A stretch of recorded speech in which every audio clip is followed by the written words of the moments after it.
Cariol Horne, a retired Buffalo police officer who has been in the headlines for many years. She was on trial. She was charged with disorderly conduct, harassment, and obstructing governmental administration for her actions toward police officers during the Christmas 2022 blizzard as they were dealing with looters. One of the charges was dropped. The trial lasted about a week and a half. There were 6 jurors seated in City Court Judge Tiffany Perry's courtroom. The prosecution had 2 witnesses, Buffalo police officers Dijon Robinson and Edward Bird. The defense only put Horne on the stand. Here are some of my interviews with Horne and her attorney from the beginning to the end. Horne's defense said she did nothing wrong by confronting the officers and asking them to get 2 women who were being detained off the snowy ground. The video footage shows the level of aggression he was showing towards her. And he was showing that level of aggression because she refused to move and she was insistent on the individuals being taken up off the ground.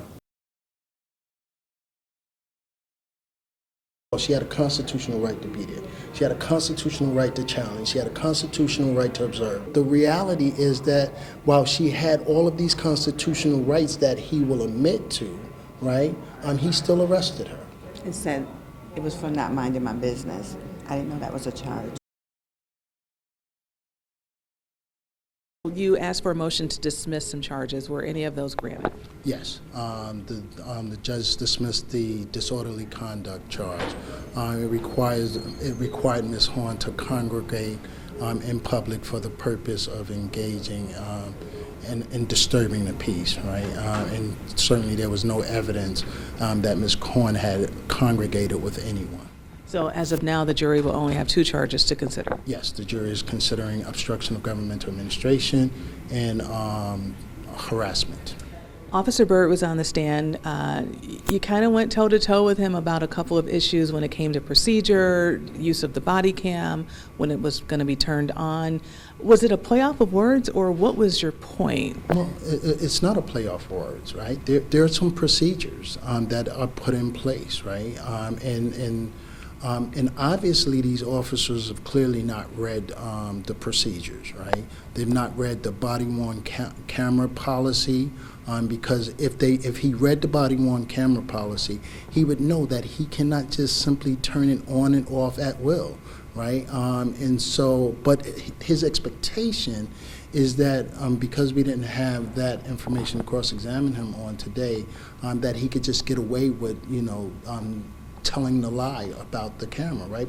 He's not understanding that the city is going to produce those documents, and the jury will have an opportunity to understand what the body-worn camera issue is, what the departmental rules and regulations are, and what the manual of procedure, police procedure, says with regards to whether or not individuals can be transported in certain kind of vehicles. And then finally, what the manual says about the constitutional right of individuals to engage in free speech. That is the challenge, their police department, right? To engage in free speech and to assemble in the area where the police department is transacting business, right? And so, ideally, she did nothing more than what she was entitled to, especially given the fact that there were individuals coming upon this scene all night, and they weren't treated in the same manner, in the same discourteous manner that Ms. Horne was treated in. Key point by putting Cariol Horne on the stand that you want the jury to take away?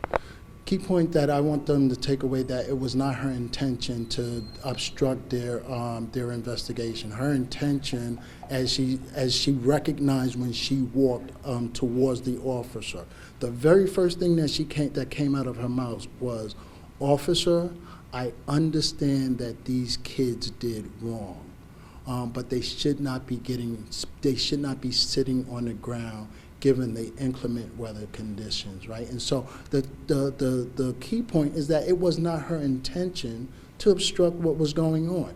It was simply her intention to insist that they get those individuals up off the ground. 2 final questions. One thing Officer Bird said on the stand is it almost as if, as a police officer, he had the right to say what he wanted to say, but she couldn't come and say anything. Did you take issue with that? Oh, I absolutely take issue with that. And I absolutely take issues with the idea that a citizen must obey your command, right? I mean, like, you know, my question is, quite frankly, who the hell are you, right? And this case we thought was going to wrap up last week after a couple of days. Why is it going on so long? Well, it's going on so long because the officers are being disingenuous about their testimony, right? The fact that we have to play video back over and over again, you know, 2 seconds at a time.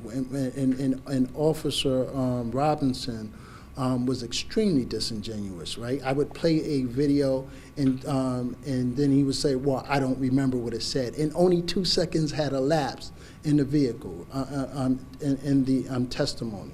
And so the reality is that, you know, they were effectively trying to be elusive, to avoid answering questions, and simply at times just outright lying.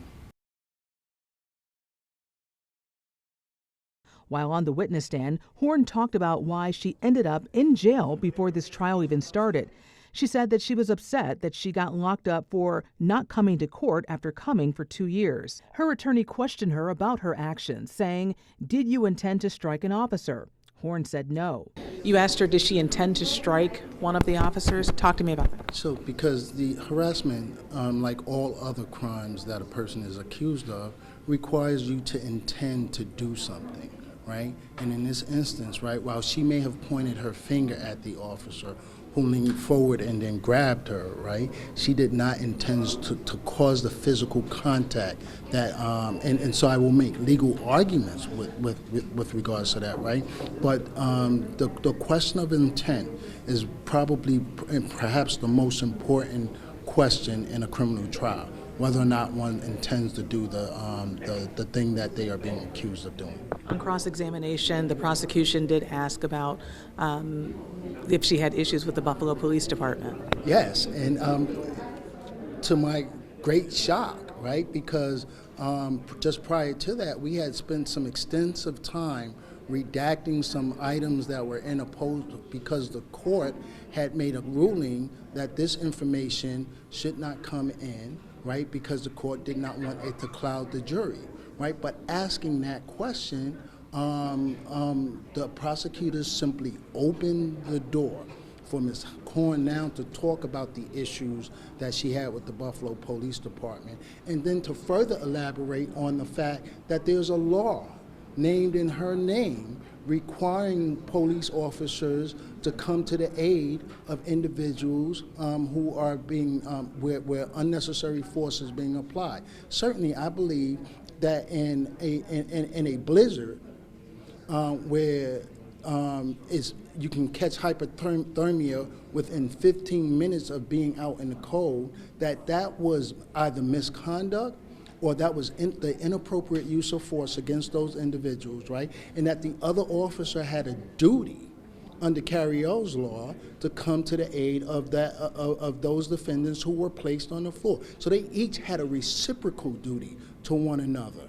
And the consequence, and my position was that they did not honor that duty that they had, right? And so now that they've opened the door, we're going to step right on in and have that conversation. Final question. One of the things, because you were going back and forth about motions and what evidence should be let in, the prosecutor did say she felt as if you're getting far away from what this case is all about.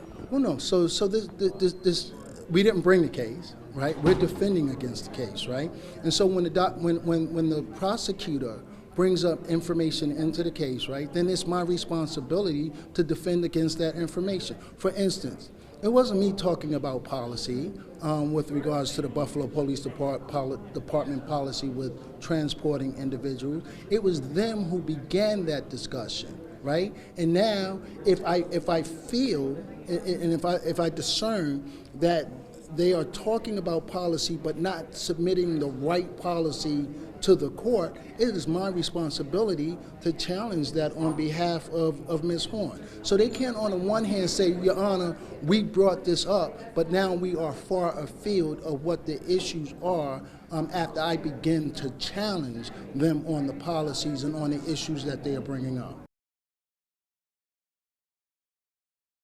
During closing arguments, her attorney painted the officers who testified as liars. He said what Horne did was call into question what police were doing. Then she was treated with discourtesy, he said. And he also said humanity demands that we don't put people on the ground in a blizzard. The prosecution was blunt. Assistant District Attorney Samantha King said this about Horne: she broke the law. She manufactures conflict where none exists. This wasn't about justice. This was about control, attention, and ego. She crossed the line.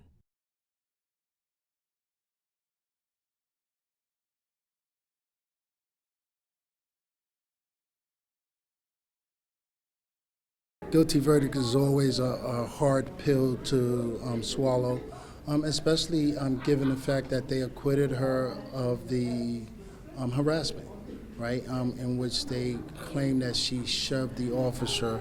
And as I just argued in court, that the obstruction of governmental administration requires that the interference that they are alleging be physical in nature. It's inconsistent on the one hand to say that she did not strike or shove, push, kick, or whatever the officer, but somehow she used physical force that she did not use on the other charge to find her guilty on the obstruction of governmental administration. So as a result of that, you plan on fighting this still? Yes. The judge has given us an opportunity to file what's called a 330-30 motion, which is a motion to set aside or direct a verdict on Ms. Horne's behalf. And so on that motion, I will set out, there's a perennial case law in this case, at this People v. Case, a New York Court of Appeals case that directs us that the force necessary must be more than words, that the force necessary requires her to use physical force or physically interfere. And so, yeah, we plan on fighting this all the way up to an appeal if we have to. It seems like people watching, responding to this, are like, is this case ever going to end? But we don't even have a sentencing date. Well, yeah, but you know, it's the legal process, right? The process is the process, right? And so it doesn't just end with a verdict.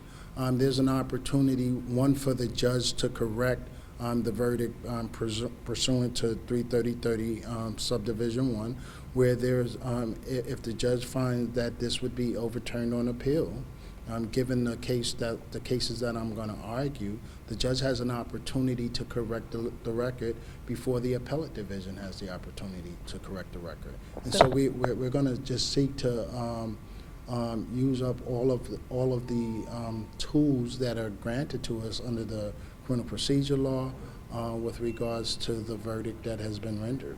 So as a result, there is no sentencing date because you're coming back to argue in June? Yes.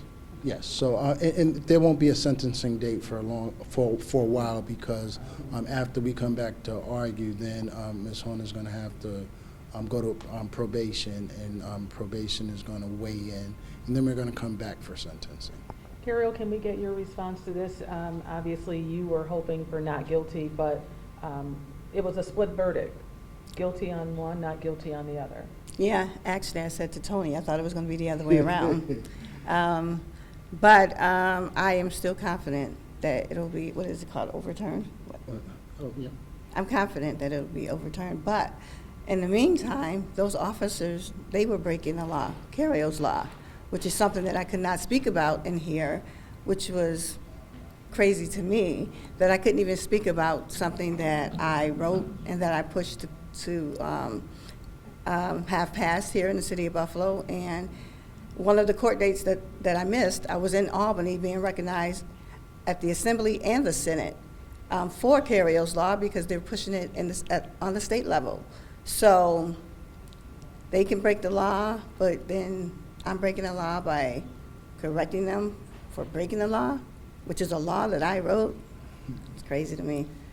If you had to do it all over again, would you do anything differently? I mean, considering that I'm here now, I probably would have kept driving. She would not have. She's not built like that, right? She's built to stop and help people, and she's been doing this for as long as I've known her, since 2006, right? She has stepped in where she has been needed, and that's the purpose of Cariol's law, right? Because she stepped in, she witnessed something, she stepped in, and now they passed a law that codifies the obligation, a reciprocal obligation for police officers to step in to protect suspects in their custody.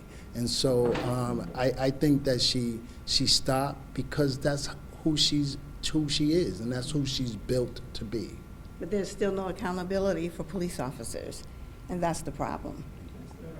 And you have retired officers here as supporting you too. She would take off her last shirt and don't know if she got another shirt, but she would give her last shirt to you. So to be, I'm gonna say persecuted, because unfortunately our ancestors and people that came before us fought for us to be on this job. And as law enforcement officers, you are sworn to protect and serve everybody. And the only last thing I would say, when I was in South Buffalo, the Caucasian people would say, "Where did y'all come from?" Meaning me and my partner, because we treated people with respect. And at the end of the day, that's what you should be able to do. You should protect people with respect and dignity, no matter what their color is, race, ethnic group, religious beliefs, sexual orientation, anything. They are people first, and I swore to do that. The obstruction charge is a misdemeanor, and the sentence could be up to 1 year in jail.